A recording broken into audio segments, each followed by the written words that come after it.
Hi, everyone. It's Jason. Hope you're well today. We had a town hall this past Sunday and wanted to put it on YouTube for those of you that weren't able to make it. We try to do these town halls quarterly. We're doing this one a little earlier. And the reason we do them is to let members, attenders know what is happening in the life of our community. So you can stay in the know. And I thought I would come to you this way. And so we want to share some updates. And so I really appreciate your time and your willingness to hear what is happening in the life of our church. So I'm gonna start by sharing some upcoming calendar dates that you might be aware of. A couple of times a year, we have Sabbath Sundays. These are Sundays to just intentionally pause as individuals, as families. And there's two ways that you can do this. Is you can join us at Bright Penny. We're going to meet there at 11 a.m. on May 26th. So we won't have any worship gathering at 5th and Washington, or you can take time for yourself.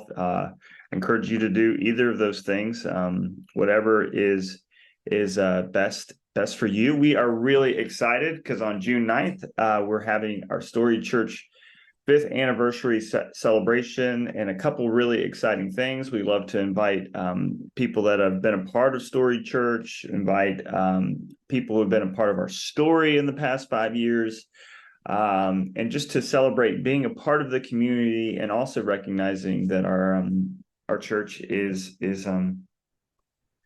way bigger than what we see on a Sunday morning. And so really excited about that. And we're also going to be releasing and sharing with some of the work of our leadership team and refining our vision statement and writing a brand new mission statement that defines, what it is we as a community do. And so we're really excited to share that with you on June 9th. June 15th, we're going to be participating in Mebane Juneteenth celebration. We love volunteers that will be out there during the day at our Storied Church table.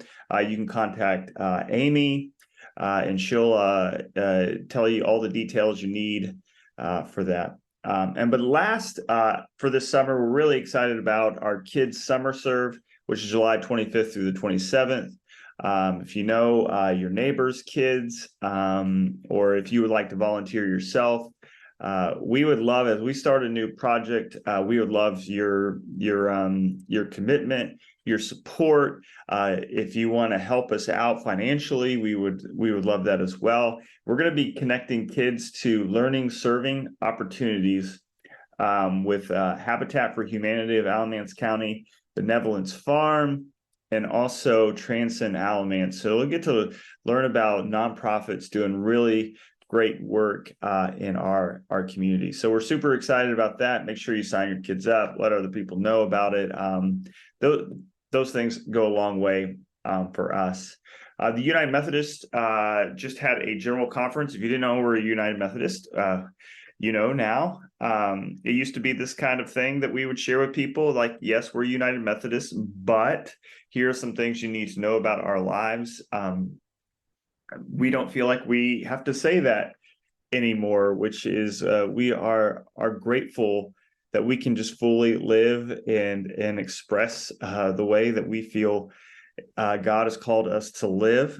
So the United Methodists meet every 4 years. Things are a little bit wonky this time around since a few things. We've had COVID, and then a lot of churches have disaffiliated based upon convictional statements around homosexuality. But some big, awesome things happened at a general conference. Harmful language around homosexuality is incompatible with Christian teaching. It used to be in what is called our Book of Discipline. That was removed from our UMC social principles. Ban on self-avowed practicing homosexual clergy was removed from our Book of Discipline. Penalties removed for United Methodist clergy marrying same-gender couples. And we think about, in some ways, this is bittersweet because there are a lot of clergy who really lived deeply in places of the United States that had leaders that did not think the same way, who lost their credentials, their ordination status, for living out their convictional stances, and really honoring the people that God has called them to honor, and God has called us to honor. And so United Methodist clergy are now free to marry same-gender couples, which is so exciting for us as a congregation, that we can live freely into who we feel God has called us to be as Storied Church. Share a little bit about our leadership team. So our church has a leadership team whose chair is Tim. Many of you all met Tim Woody. Our leadership team holds many capacities. As the financial lead team, they hold the capacity of trustees and building and space, and they hold the capacity as the pastor parish relations, handling any issues between the parish and the pastor. And then also we have roles within that as well. And we just had a leadership team retreat. We have 2 retreats a year. At this retreat, we were led by a coach, Michael Chayuk, who we revised a mission statement, like I said at the beginning. So we did a lot of hard work around that, and I'm really just proud of this leadership team. We talked about our financial obligations. We talked about, as we're leading up to our 5th anniversary celebration, as we're Storied Church, we're going to be carving out space each Sunday to hear stories of the ways in which God is moving through people in the midst of Storied Church. We also talked about space opportunities, of how we can utilize our space that we meet at 5th and Washington. We have time before and after services, and we also have a partnership with Mebane United Methodist Church. They let us use space over there as well. We talked about engagement of our community and partnerships, and we talked about communication and engagement of volunteers and members and attenders as well. Here's, y'all have probably seen this. We are still in need of a treasurer on our team. We have a financial secretary, Louise, which she does an amazing job, but we really do need a treasurer in our role. And so if you're interested in a leadership team, even outside of treasurer, there's a discernment process. And so you can talk to me, or you can talk to Tim, or anyone on the leadership team for that matter. I want to talk about our finances. This is a place where, I think some of us check out because finances stress all of us out. None of us are unique in that way. But also within our finances, I think about it, and I say this over and over and over again. Our finances tell the story of the kind of community that we want to be and we desire to be. And we're just trying to fall in line with that. So we are supported right now, 50% of our pastoral salary. My salary is supported by the United Methodist Conference. That we have step downs each year, and those step downs begin the fiscal year, July 1st. And so it will step down to 25% United Methodist support, and then 75% pastoral support will be on Storied Church. And so it's about an $1,800 a month dip that will happen on July 1st. This past year, Storied Church has stepped up. We brought in on average $5,000. We also received a $50,000 capital grant that we're utilizing a little bit at a time for our space rental. And so we're hoping that will take us for 4 years. So that helps us out. And so if you see on this graph here, you can see the conference funding, and you can see Storied Church giving. And you can see how Storied Church giving has steadily gone and raised up. And then you'll also see at the end where it will dip in July 2024, the red line of the conference funding our green line is kind of where our income is at. And then our Storied Church expense, and we want the green line to be hovering above that orange Storied Church expense, which right now it kind of is. But when the income drops in July, we'll have to make up for that. And so we're starting in May by saying, really the deficit at this moment in this time is about $1,000 a month. Like, we need to get to 6,000. That's 12 people giving $80. So if you don't give $80, if you don't give anything right now, that's $20 a week. Like, can you give that? And so we get 12 people giving $20 more a week. That really stabilizes our income. And there's some other ways, also creative ways. We've had people buy merch type stuff, and then we sell it at Storied Church, and that makes us income that way.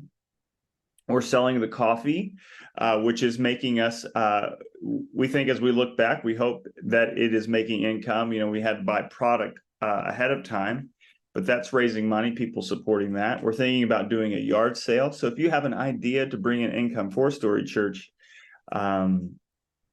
every bit helps. That we're all, we believe that Storied Church is doing something good in our community, and we're going to just try to step up to the plate and figure this out as we go. And so I hope that you might hear it in that way, that we are hopeful about our next steps as a community, but we are also strategically planning for that step down and taking upon our responsibility. So, I want people to hear that, one, we're grateful for the gifts of each person in this community, and also to hear that every gift matters, and also this idea that we can think of various ways to raise funding, but it is a work of together. Part of our next work as a community is this May 12th is Piper, our childcare staff's last Sunday. And so we are on the lookout for someone to take her place, which is a high ask for anybody.